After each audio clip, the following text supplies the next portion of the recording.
Halo sobat, kembali lagi di Misteri Nema, cerita horor tentang kisah pesugihan yang membuat seseorang kaya raya secara instan.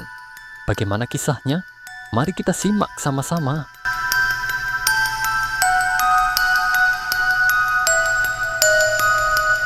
Cerita berdiri sebuah warung bakso kecil yang menjadi denyut nadi kehidupan desa.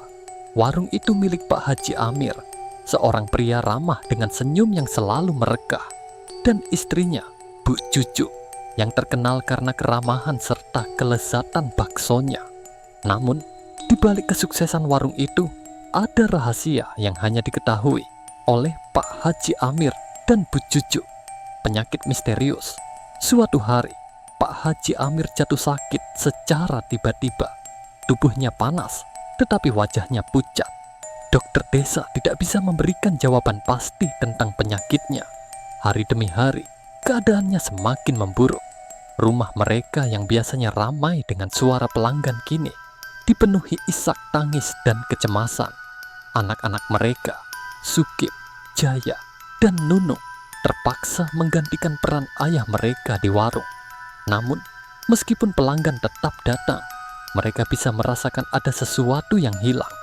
Warung itu tak lagi sama tanpa kehadiran Pak Haji Amir. Kematian yang tak wajar.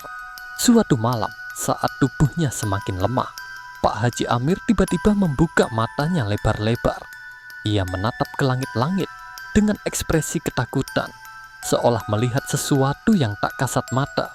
Bibirnya bergetar, seakan ingin mengatakan sesuatu, tetapi suaranya tertahan di tenggorokan.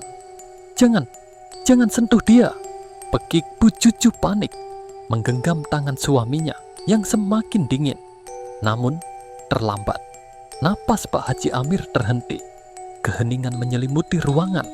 Kepergiannya menyisakan ketakutan yang tak terucapkan.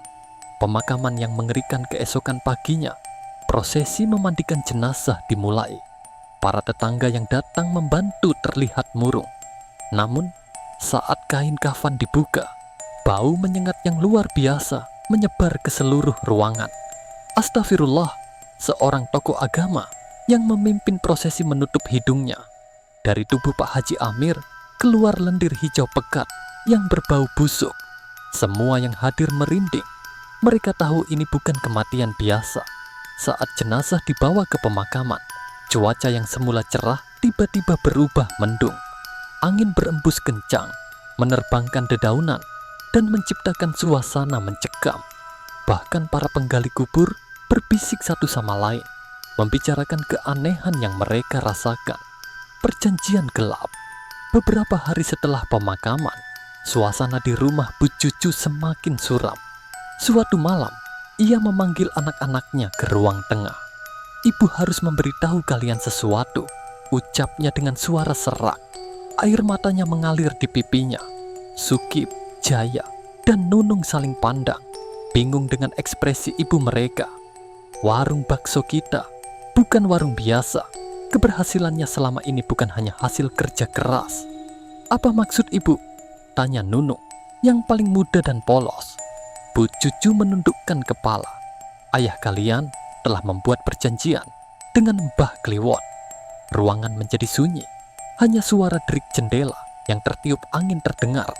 Mbah Kliwon, Jaya bergidik. "Siapa dia?" "Dia, jin pesugihan." Harga yang harus dibayar kebenaran itu menghantam mereka seperti petir. Keberhasilan warung bakso keluarga mereka ternyata berasal dari sebuah perjanjian terlarang. Sebagai gantinya, mereka harus memberikan tumbal setiap beberapa tahun. Dan kini, setelah kepergian Pak Haji Amir, giliran siapa? Tiba-tiba, malam itu, terdengar suara langkah kaki di depan rumah. Angin berhembus dingin, membawa aroma anyir yang tidak wajar. Lalu, terdengar suara serak yang memanggil dari luar. Saatnya membayar. Ketakutan melanda Sukip, Jaya, dan Nunung. Mereka tahu nyawa mereka kini dalam bahaya.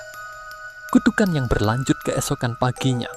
Jaya memutuskan untuk melarikan diri ke kota, berharap bisa terlepas dari kutukan ini. Namun, takdir berkata lain. Dalam perjalanan, bus yang ia tumpangi mengalami kecelakaan mengerikan. tubuhnya ditemukan di antara reruntuhan, remuk tanpa bisa dikenali. Di rumah, Sukip dan Nunung diliputi ketakutan.